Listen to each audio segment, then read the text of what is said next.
This meeting is being recorded, says the disembodied voice. So welcome everyone this evening. In Denver, it is a cloudy evening. It sounds like there are all sorts of inclement weather challenges in Colombia. Thank you for joining us for what will be the final Humanitarian Engineering and Science Colloquium. Well, this semester anyway. We've got a lot more planned. So my name is Beth Reddy. I am an assistant professor at Engineering, Design, and Society in Colorado School of Mines. I have the pleasure of working with the Humanitarian Engineering program and the Humanitarian Engineering and Science program. I'm going to act as your moderator tonight. That means that I'll be fielding your questions and dealing with your tech issues. Whatever comes up, Elizabeth Reddy in the direct messages, please send those to me and I'll see about straightening stuff out for everyone. We have the pleasure of an amazing speaker tonight. But before I bring her on and introduce her, I want to say a little bit about the kind of partnership that made this colloquium possible. This is a pretty excellent community to be part of right now. So we at Mines are working with a team at Western Colorado University, a team involved in their absolutely unique and weird master's program in environmental management. They wed theory and practice in these incredible ways for their students. And those are very much what we try, and which is kind of a goal that we have here at the master's program at Mines, as we put together humanitarian engineering and science. So because I know there might be some engineering educators or engineers out there, I'm actually going to pitch this a little bit more than I usually do. We've just completed our first semester as a program, and it has been a wild ride. We have really incredible, driven, dynamic, thoughtful, smart students working with us. And I'm so excited that this has come together. So what we do here at Mines in the Humanitarian Engineering and Science program is try to help students put together their technical training with training in the concepts and skills from the social sciences, particularly science and technology studies, the science and technology studies focus, in order to help them become better humanitarian practitioners. And I am so grateful to be part of that project and part of that project with such dynamic colleagues and students. So with all that as a background, I want to welcome Diana María Duarte Gómez, who is going to close out our first semester in a fabulous way. She is exactly the right person to do it too. So Diana is an industrial engineer. She has taught humanitarian engineering, and she leads Diversa, which is an NGO focused on community-based co-creation. She's going to talk tonight about RETOS, which is a project that she has been putting together for the last several years. It is a beautiful marriage of kind of cutting edge technology and a commitment to the humanitarian engineering principles of co-production and collaboration, real community-based and community-oriented engineering. We're so honored to have her here tonight. So again, tech problems, DM me. Questions, comments, put them in the chat. We'll have a chance to talk with Diana after she tells us about RETOS. And I'll be collecting things and helping facilitate that. Diana, please take it away. Hi, can you hear me? Yeah. Yes, we can. Perfect. So, well, thank you. First, thank you so much for the invitation and the opportunity. For me, I mean, I'm part of a really big team, which is I'm representing right now. So I'm really honored and being part of the colloquium and also being the last one. So I hope that you really enjoy this. And yeah, for us, it's really special to be here. So if you have any questions, comments, or something that just pops up while I'm talking, please just write it down in the chat. Or if you just want to say something, just raise the hand. I mean, for me, it's I really prefer conversations, but I do understand that we are really late at the date and we're a little tired and we don't want to talk, but just really feel free. And well, I was saying to Beth that here in Colombia, we're having some issues with the internet because for the first time in our history, a hurricane really came really close and we have some infrastructural situations. So I hope I don't have internet issues, but if that happens, we had already covered the alternatives. So yeah, with that said, I will share my screen because I want to have some slides while I'm talking. Can you see it? Great. So let me put this in full screen. Yes, so Beth, thank you so much for the introduction. So welcome to RETOS. RETOS is a platform, a digital platform, but besides technology, it's really about connecting people. So I'm gonna share you this hour about how we connect people, who are we connecting, and what is the impact that we're trying to do with this idea. Also, something that you need to know is that retos means challenge in English. So that's the heart of what we do. So basically, what we do is we connect community challenges from Latin America with students around the world. And we were really inspired about this. Like 5 years ago, we came up with the idea of connecting rural communities challenged with the students because this is a reality. I mean, 44% of the global population lives in rural areas, and we really focus on rural communities because we think that there are more challenges. And in Colombia, 20% of these communities face aspects of poverty, and we do know that that's a reality. But really, the communities, their ideas, their projects, their drive really inspired us. And this is one side of the story. The other one is that we have a lot of projects in the universities, a lot of students. Just in Colombia, this is the number of students that graduate per year.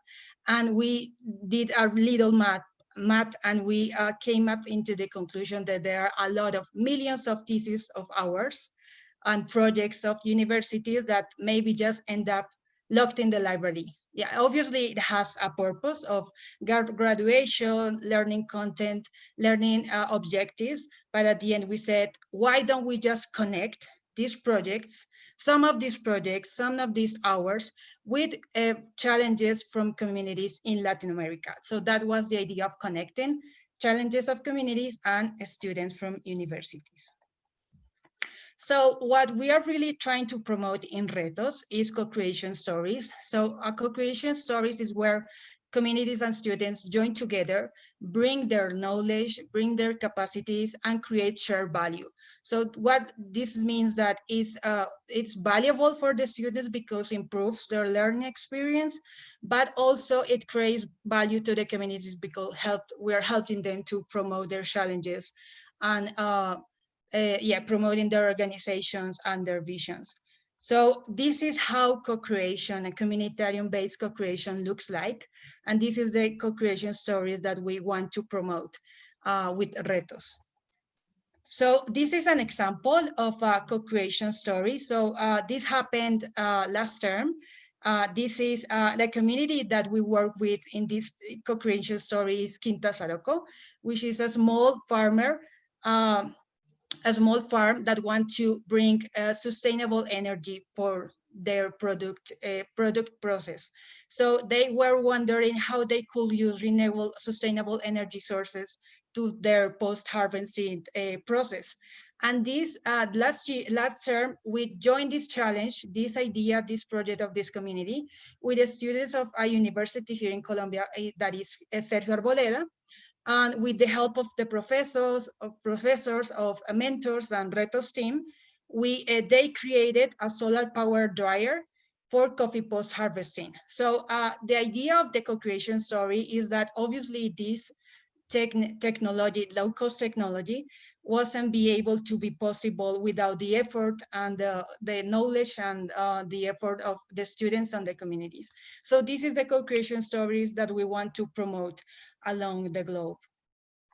So our vision, that's like our interest, but really our vision is to create an ecosystem of communitarian co-creation ecosystem in Latin America, but really globally, where communities, students, university professors that are connected with co-creation and working with communities can have a place and where we can join together. So this is our vision, a vision of ecosystem.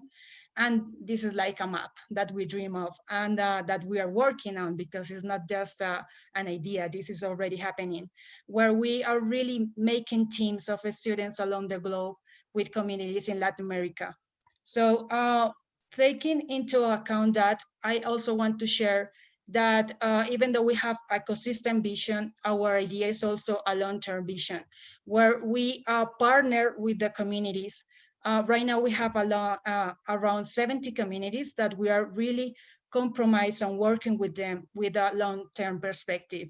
So how this works, we connect each term students with one challenge of each community. And the idea is that when the time pass by, we have a story where different students from different parts of the world and different programs helped this community moving forward their life and their projects. So this is our commitment, a long-term commitment. It's not just one project and that's it. It's really creating a network, an ecosystem. So that's our vision, what we're trying to build with RETOS. So, well, that's like the inspiration, the vision, but well, as I told you, the idea was born in 2015, like 5 years ago. But we decided to do a pilot, a 2 years pilot that went from 2017 till last year. So the idea of the pilot, it was like, yeah, we want to connect these worlds, community and universities, but what was our role? What was the role of RETOS platform, and how we will really be sure that we're creating value for everybody. So we partnered with 9 universities here in Colombia to create to do the pilot. And we also did this with 25 communities and more than 300 students. So this experience at the end, what led us was about understanding what does it mean to connect. It was not really about technology. It was how the students could co-create with this community, how we could help them, what was important to decide the challenge that we were connecting with these specific students. So we created like a service, a set of phases that connected in order to create the co-creation process. But along that process, we also saw an opportunity to use digital technology. And this was because we started to think like we want to scale up, we want to have students from around the world. So we need to have a help of technology, and also using technology, not just being in person, but how we can improve this idea using technology. So with that idea in mind, we went last year, we presented the idea of RETOS platform in a well-known context that is cSOLVE-MIT. And a lot of solutions around the world were presented, but we were one of the 32 finalists that we were selected as solver team. So we were really proud of this, because it was not just also like people from outside of Colombia saying, this is really worth it. I mean, your idea is something that is really thinking about a solution, a worldwide solution, but also because they help us with funding. And right now, RETOS is a reality, it's a platform that is a reality thanks to cSOLVE. So yeah, that was last year. And right now for me, it's a pleasure to present to you RETOS platform, which is right now on air. And I will present to you how it works in the following slides. So RETOS is the community co-creation platform. And I want to share with you what had been this year, because I mean, we got the funding last year, and this year had been about developing the platform. So this is an image, a picture of when we were the idea of the platform. This was last year, and right now the platform is on air and is a reality. So I just want to share about the process that we were during this year, in case that someone here is interested in how was the development of the platform. So the first thing that we really endeavored was that the platform should be something designed with a participatory thinking. So we create a lot of workshops, and we talk with the communities, with the professors, with everybody, to create really a product that responds to everybody.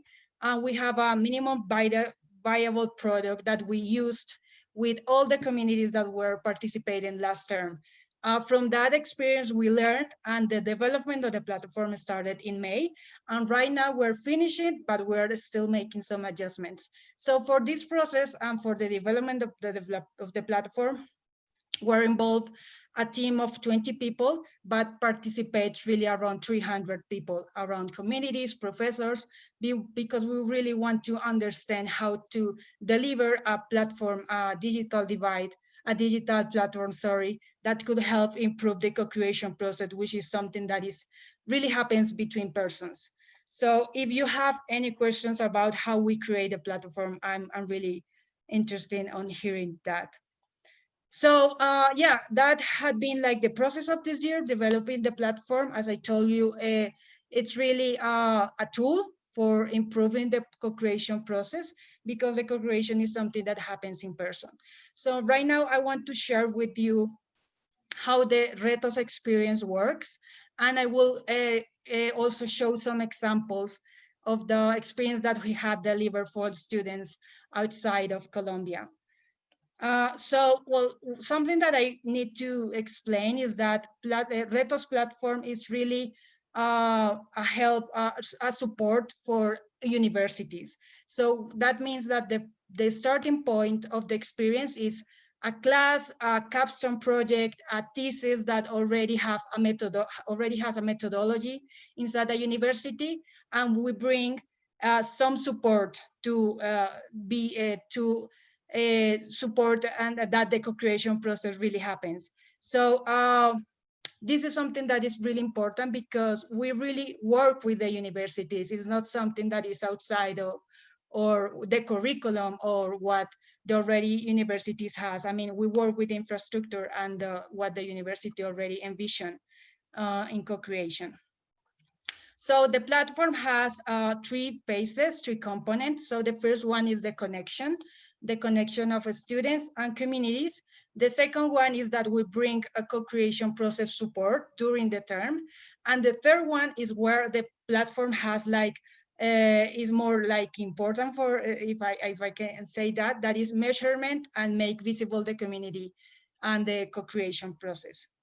So I will share with you each of the phases so you can understand how this works.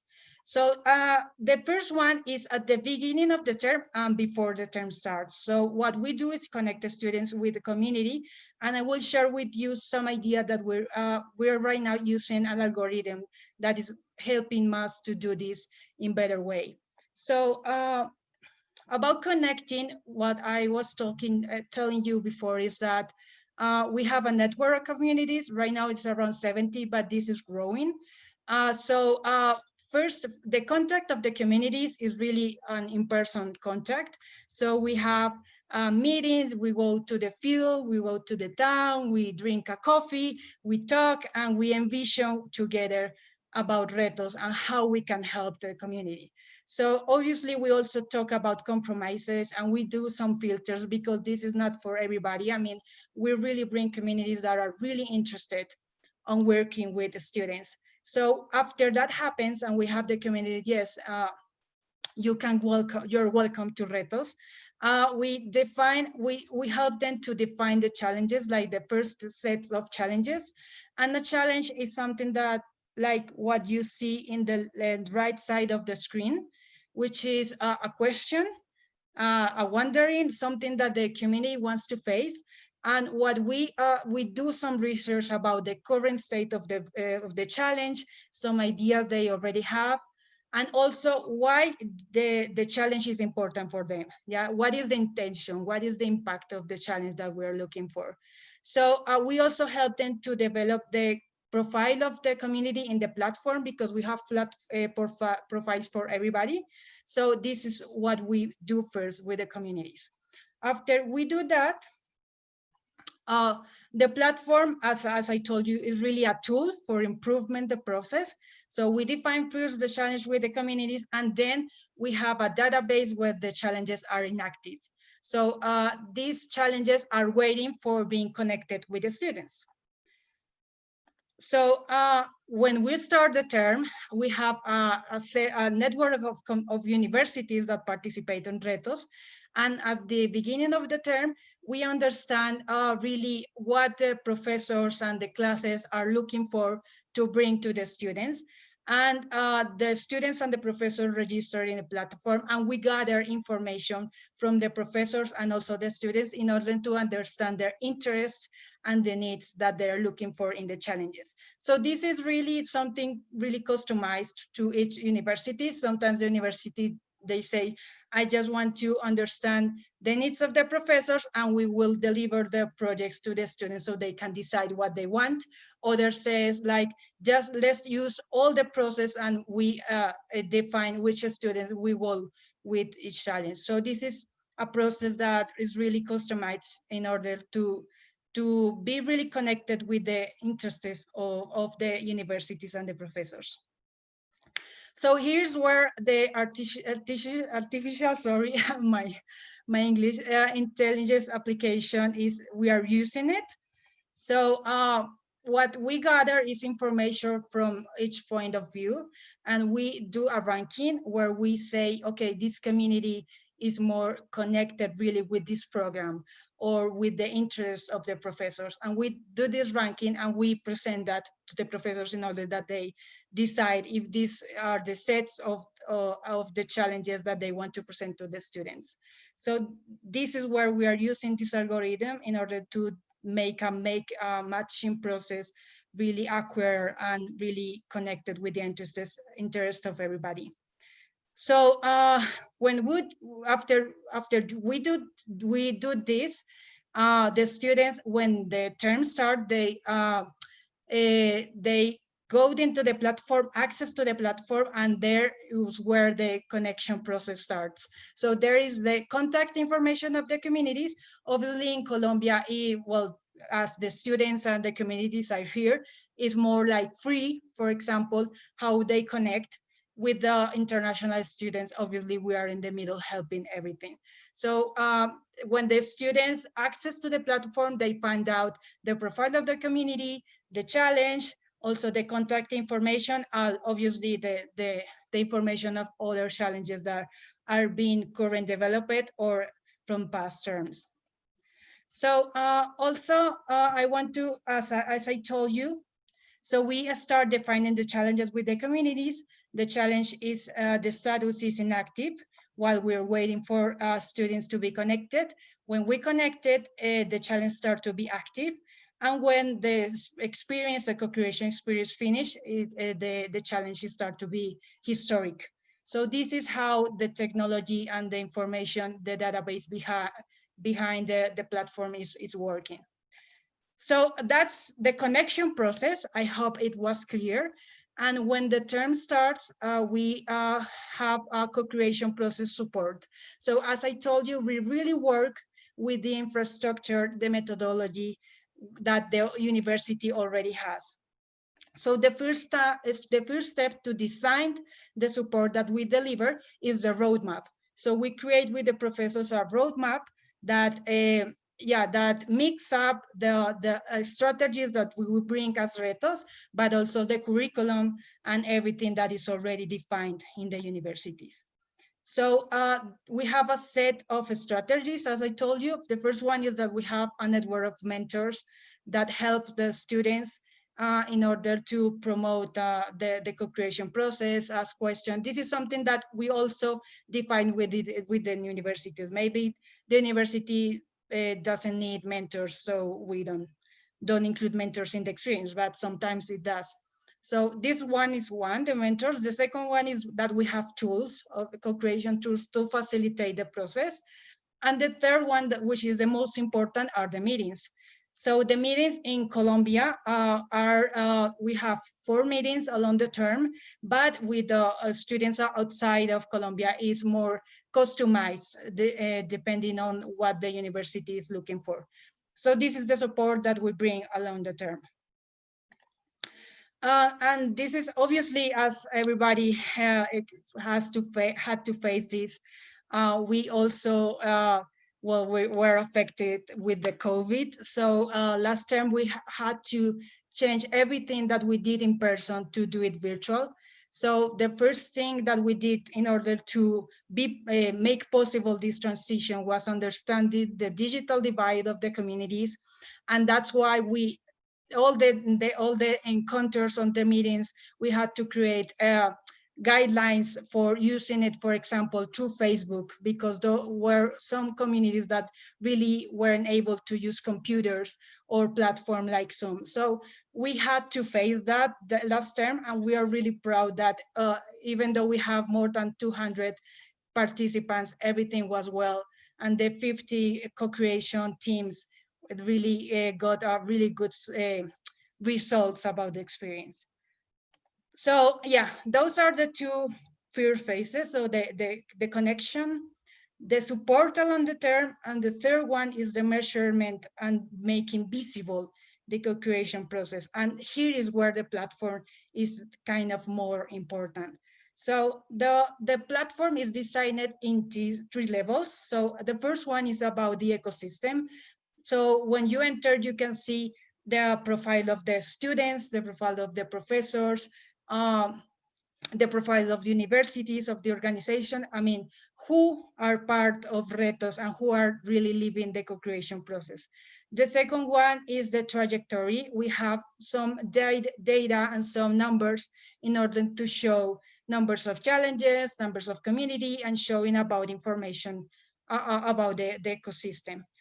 We have some searchers, so we can search past challenges, search around the communities, and other settings, like, for example, a map to locate where are we in the ecosystem. As I told you, we're still making some adjustment, but I just invite you to get into the platform and see how it is going right now. These are some screenshots of how it looks. On the right side and the left side, sorry, is the search of universities. And this is how it looks, the profile of the professors and the professors, the students, and mentors. The second level of the platform is the co-creation process. So we were really aware that it was important to capture the process and also the milestones of each team. So when you access, like when the students and the professor and the community access to the platform, this is something important. This part of the platform is public. But this one, which is like each team has like a place where they can document the co-creation process, is just when they register. So this part, it has some settings where they can document like file diaries, or where they can document the milestones of the process. We also have the professors and the mentors can give feedback through this. And at the end, we collect the results and also the next steps for next future challenges being solved. So that's the second level of the platform. And the third one is about continuity. Really, it's about impact, because as I told you, it's not just one term and that finish. We are really committed on a long term. So that's why we designed, when you enter to the profile of each community, there's a section that is transition.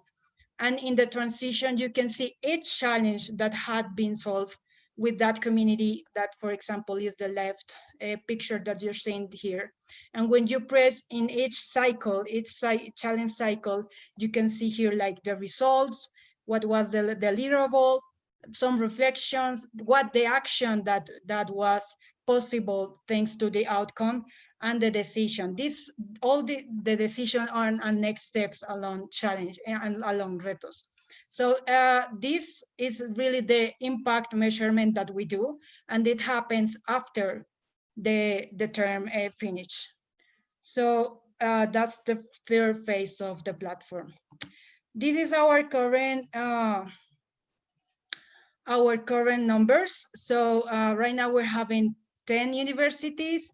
More than 10 universities had participating, more than 500 students, 29 professors.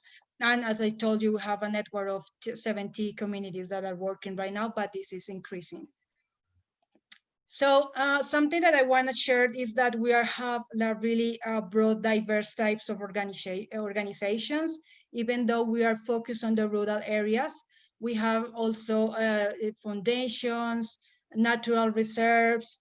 For example, we have a group of Venezuelan immigrants, entrepreneurs. Productive Association is like the most frequent organization that we have, and others. So what we try to invite is a really broad range of types of organizations. And the idea is that we connect the communities with the interests of the universities also.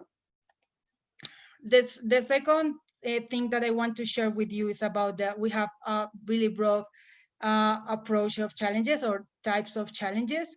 So for example, we had a lot of challenges about communication, production, financial sustainability, technology, innovation, because at the end, the communities are, well, our organization, they are facing challenges in all the areas. So we try to collect that, but also take into account the programs of the universities that are participating in RETOS.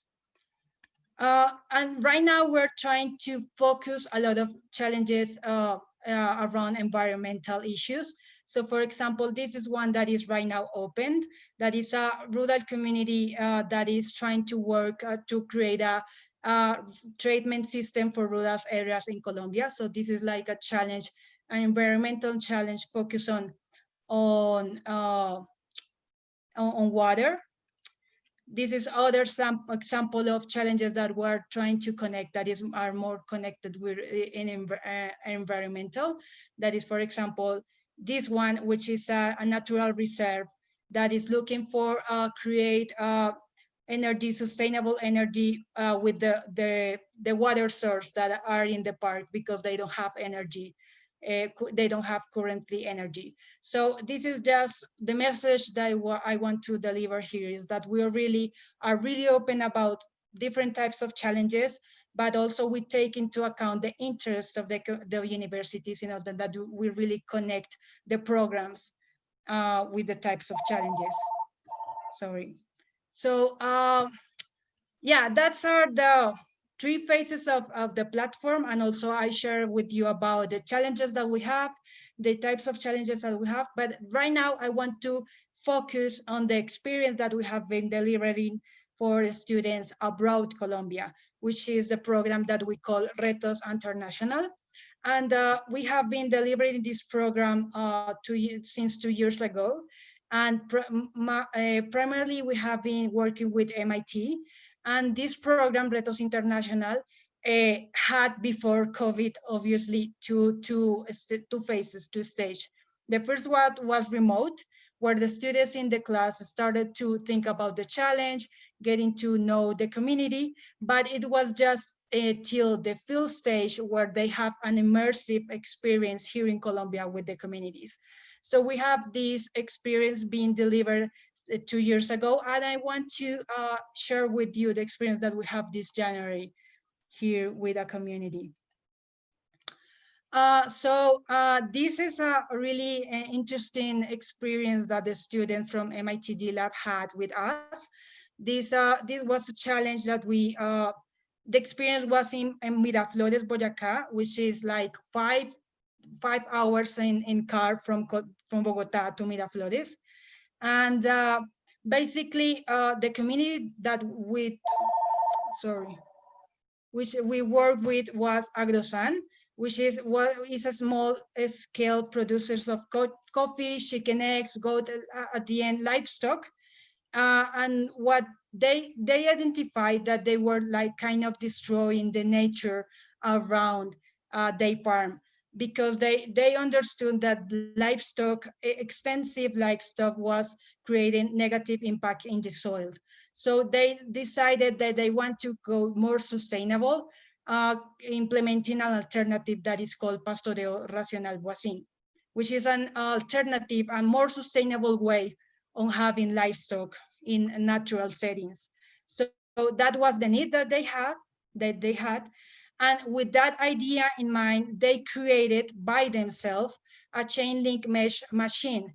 So this was important because this alternative works like they have to make small corrals along the farm in order to move the livestock, and that the livestock, it doesn't stand over the soil like long terms. So that was the alternative. But to do that, they need this machine. So they created, but the situation was that using this machine was really difficult. It really spend a lot of time, and they need a lot of people in order to create the chain. So the challenge for the students was to automatize this machine. And well, as I told you, in the remote stage of the process, they were at the university thinking about ideas on how to solve this challenge. But it was until the immersion experience that they were really co-creating with the communities. So the first step was understanding the challenge, really getting to know with the community, understanding the solution that they already had. And then what this is really the co-creation process. So they was collecting collective modeling. So everybody sharing their ideas, how they could automatize the machine, and also building together the solution. These are some images of the experience that we have in January, and the students from MIT were really living an immersive experience here. At the end, this is the final result. As you can see, this is the solution that they created with the community. And the outcome was obviously the community, the machine was improved, but also some documents and descriptions, so they could improve later the machine also. Something that is important about this experience is that it's not just about only about the co-creation process and the solution. It was also about having an interaction with the community, a cultural exchange. So they have meetings, they had dinners, they were living with the community, which is really an interesting experience. Cultural exchange, being in the field, working as a farmer. And also something interesting is that the students have the opportunity to bring workshops for the local people and for the children. So this is like how the process of the past January went. And these are like current results. As you can see, before RETOS, numbers of people that were needed to make this process, to use the machine, was they needed 2 people. Now, thanks to the automation, they are just needing one person, sorry. Time of production also improved, and the effort also improved. These are some testimonies, because we are really close about the impact and what happened after the students left. So I think that we are running on time. So I just wanted to share with you other experience, because as I told you, due coronavirus, we also had to change a lot of the things that we were delivering in RETOS. So right now we have this experience that you just saw, but in a remote way. We designed everything, all the experience, so we can also have a like international co-creation process, bilingual and digital. So this is right now the experience that we are delivering with the students abroad, Colombia. So this is the experience that we have right now are having with the students also from MIT. They are working with a community that produce quinoa. I won't enter, I will go broadly about the challenge, but they are improving also the productive process of quinoa, because right now is really expensive. So this is the challenge that they are facing. How can we reimagine machinery that is no longer used by Asopro that is the community, to improve the quinoa sowing process, taking trenchers as a base design. So basically, the community had already a machine that was working, but they wanted to bring some alternatives to improve the process. So this had been the process, the co-creation process that we have been living this term. So as you can see, these are some images of the Don Alvaro, which is the leader of the community, drawing their ideas. These are the ideas of the students. Also, we have an asynchronous model feeding. So we have a group of WhatsApp where we as RETOS obviously help in the communication, in the English-Spanish communication.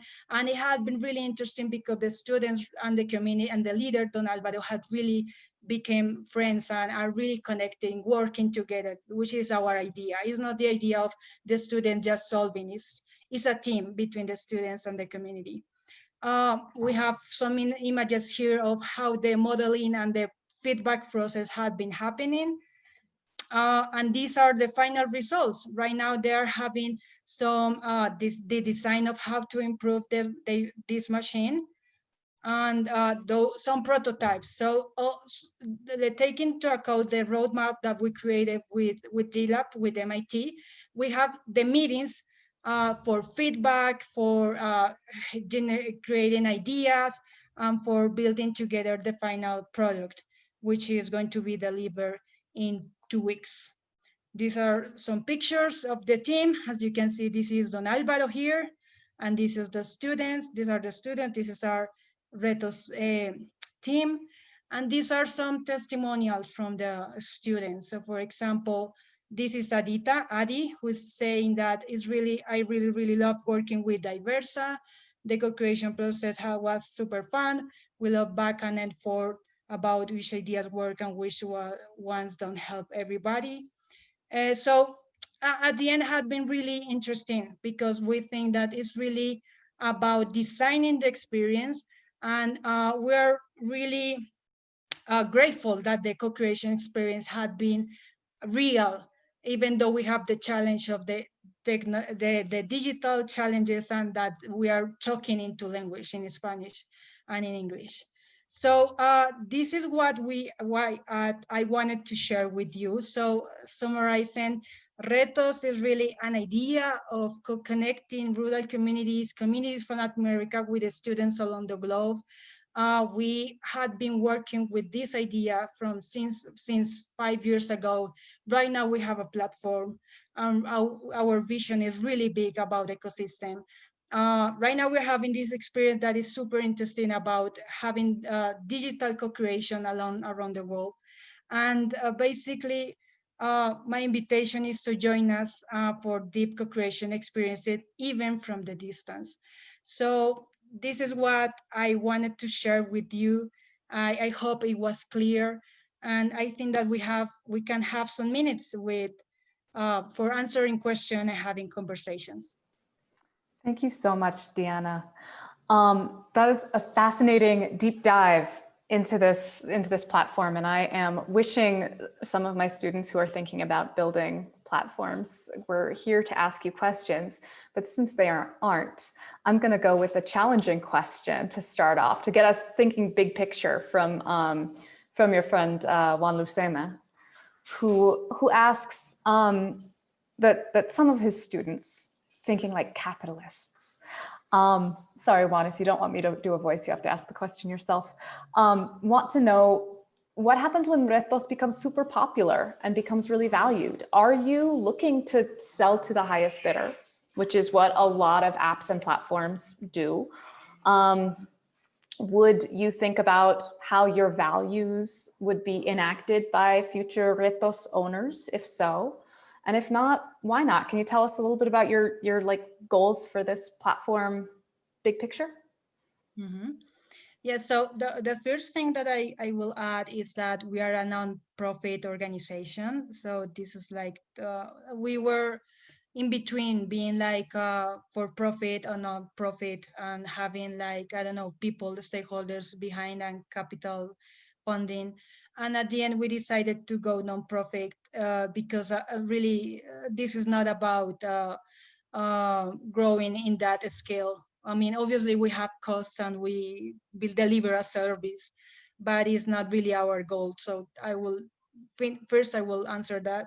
And second, really the value that we create and the value and the reason why this had survived along 5 years, if because we really understand our value, our principles, and the idea that if the community doesn't feel well with what we are delivering, if the university doesn't think that we are creating impact, this won't really last. So I think I understand the concern of Juan, and I really hope that we be really popular because there are a lot of communities. The reason why we have last is because we are really grounded on our principles, and it's just about creating a good service and delivering co-creation process that are valuable for everybody. So those are my ideas with that question, Juan. Thank you. That's a wonderful response. I have a couple more practical questions, but I'm going to put them on hold for my question, as is kind of my prerogative as a moderator. How did you get to a place where you're designing a platform like this? I mean, you're an industrial engineer and you're coming up, and all of us, and here you are designing this really complex, both technically and socially complex platform. What inspired you? What brought you to this? What brought you on this path? Yes, well, yeah, I study industrial engineering, and maybe I'm not the typical industrial engineering, but at the end, we really deliver is logistic, is organization. So I'm kind of using what I learned in the universities. But let me tell you a story. I was in my second year in my university, and I had the opportunity to go to a class which is Engineers Without Borders Colombia, and I had the option of choose that class or other classes, and for me it was like it was open-minded because it was like me as an industrial engineer, I also can apply this to challenges of communities. And I really didn't see it with, oh, I will help the poor. No, it was a challenge for me as an engineer, and it was interesting. It was getting to know my country. It was really getting to know people. So I just, first, that class was really open-minded for me. So I invite the students to just go to classes that maybe will help you to see other paths for your career. And about the platform, how we end up designing this, really it was about the pilot, because we really did understand that the connection that we wanted to bring. So the pilot, we did it without platform. We did it with emails, calling people, creating the experience. And after that, we understood that we needed technology. So when we understood that, the technology, it was make sense.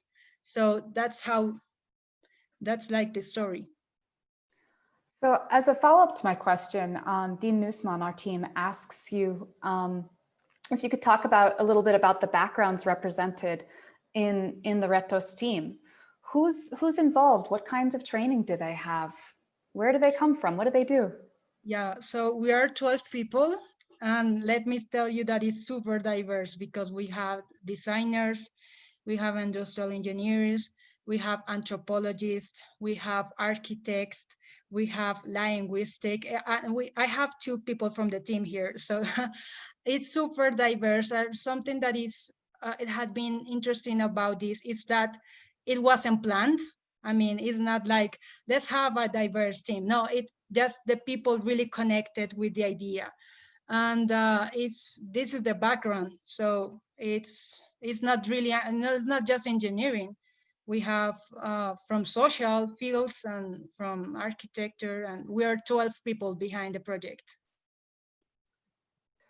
A couple of our teammates here want to ask about how you add new members of your communities, whether we're talking about new community projects. I see messages from people who are asking about communities and that might have challenges that they know of in the US and in Latin America, or some other people are asking about how you bring on new universities as partners. How do you think about growing and making those connections? Yes, thank you. So I think that the first thing is obviously understanding that those processes are really different. How do you get close to universities and how you get close to communities, even though at the end you're delivering a connection service. So for the communities, we have been really located in Colombia till now. So it was, we did a pilot where we just invited community that we already knew. And we said, okay, we're creating this service connecting students and community. Do you are interested on this? Do you want to join? This was like the first time that we did it. It was just a conversation with a community that we already knew. So that was the first time, like doing a pilot with a community that was really close. But after that, we started to having allies that are closer to a lot of communities. That is one strategy. The other one is just really going to the field, going to different towns that are nearby and presenting the opportunity and see who connects with the idea. And after we did that, and we started to have a successful project, the community, they just started to bring their friends. So this is useful, just jump in. So right now we're having like this network that grows because we have results, because we have impact. So this is like the system that we're having right now. Obviously, when we go to other cities, because we already had that experience, the majority of the communities are in Bogota, are around Bogota, sorry, but we have communities in other places like in Cali, in Cartagena. So the process is the same, like really having a first contact, showing results, and that the network will grow. That's in the community side of the story. And for universities, we started really, it's about the professor. So we are in different events. It's kind of also like when things start to work, people say like, I want to bring this to my universities. But the first that raise their hands are the professors. So they say, I want to bring the experience to the students. So let's have the meeting, and then let's understand how this could work with the universities. So really it's about conversation, really about showing results, and delivering something that is really specific for each side of the process.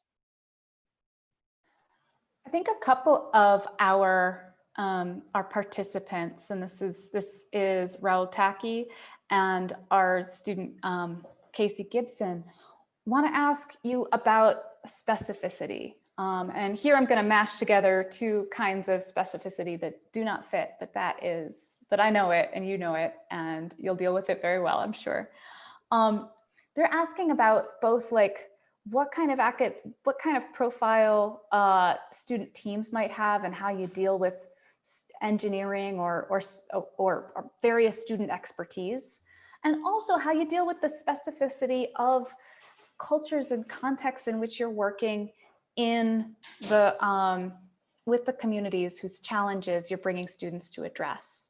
How do you take on those kinds of special needs or practices? And do you have anything to speak to as far as that goes? Yes. So about the yeah, that's an interesting question. I think that about the programs, about the background of the students, what we have discovered is that the communities have really a broad perspective of challenges. And even though there are business challenges related to business, challenge related to engineering, that's where the matchmaking process is really important, because it's not just we won't collect every challenge that is possible. We also take into account the programs of the students that are behind, and that we will know that are that will be successful to connect with. So this is like how we do it. It's like balancing, and that's why we're always talking both sides of the equation. And about the cultural, that's why we work with the universities, because when we partner with that university, it's not for any class or any project. It's for example, is humanitarian engineering. So we do know that behind that class are professors, are a curriculum, are assets that will help the students to navigate this. So that's the reason why we are not alone delivering this. Obviously, we have, I didn't mention, because that Diversa, which is the organization behind, we have other projects where we have our own methodology of cultural engagement and everything. But for RETOS, really, we partnered with universities and programs that obviously shared our vision, because we do understand that the cultural exchange and really the social issues are really the key of this, no? And also when we have the, for example, the immersive experience, we as a team go and facilitate that. So we have tools, we have the experience, and yeah, the first thing is working with the universities, but also having some tools to support in any case. Diana, I have two final questions for you.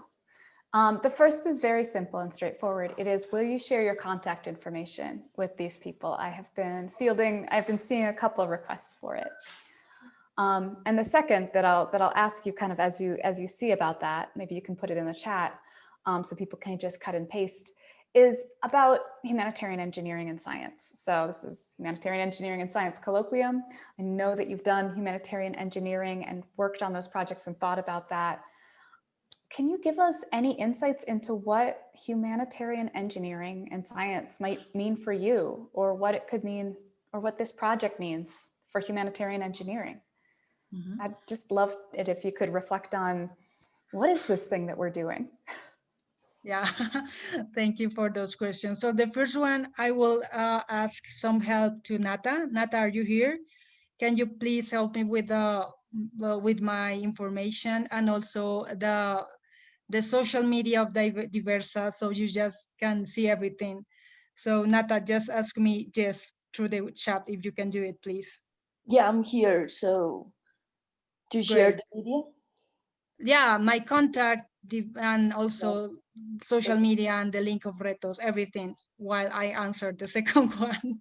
Okay. Thank you. Okay. So yeah, about for me, humanitarian engineering, and I really don't want to be really about concept.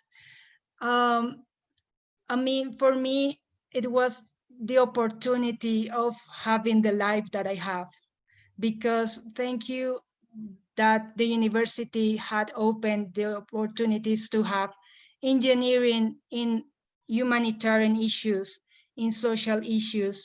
We can discover as engineers that is not just about business, it's not just about a big production factory. We can bring the ideas, we can bring the knowledge in order really to change the for me, the issues that really matters is that everybody should have the same opportunities, the same situations. So for me, humanitarian engineering is really what it's based and what is my life, really, what I'm advocated and dedicated to. I know that this sounds really romantic, but I think that it's better to be really open about this and not really get into concepts. So I think that is amazing that we have this right now in the universities. And unfortunately in Colombia is not all the universities has the opportunity to have these options. So yeah, for me, as I told you, it was one class that I had that it was related to humanitarian engineering, that really changed my life. So yeah, really poetic and really blah, blah, blah, but it's the reality. I don't know. I love that. Thank you so much for sharing that with us. And thank you for talking through this amazing platform and all the work that you've been doing and all the careful thought behind it. Your information is up on the chat. Is there, as we wrap up, thank you all for joining us. Is there any other thoughts you'd like to leave us with? Or shall we just close out tonight, Deanna? So Beth, some people are having power issues in different parts of the country, and they have been texting me. So we have to make sure that we collect the recording link, because unfortunately we lost a good number of people due to power failures elsewhere. Wow. Well, I'm glad we didn't lose Deanna. And yes, this recording, we're gonna put it up on our YouTube, and I'm gonna send out an email in the next week or so to let people know about all these wonderful talks we've had, but especially this one, to give them an opportunity to hear what Deanna has shared with us. Thank you for those of you who were able to stay. Thank you for staying. I'm glad that your power enabled it. And thank you, Deanna, for sharing this with us and for speaking with us tonight. Thank you for having me, and just contact if you're interested in being part of the ecosystem.